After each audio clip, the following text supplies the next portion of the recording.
మా అక్క కూతురండి. స్కూల్ పోదు ఏం పోదు, ఊరికే ఇంట్లోనే ఉంటుంది, తింటుంది. స్కూల్కే పోదు ఈమెయితే అసలు. అసలు ఏబీసీలు చెప్పవాలంటే ఒకసారి ఏబీసీలు కూడా రావాలి. చెప్పు ఏబీసీలు అంటే చెప్పు.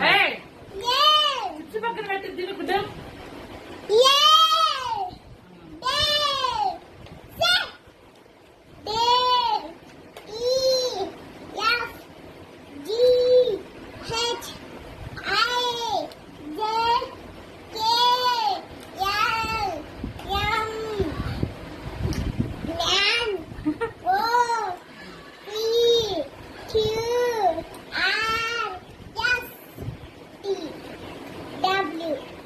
మర్చిపోయింది అప్పుడే.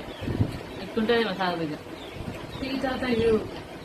బయటకు పోదు ఏం పోదు, ఊరికే ఇంట్లో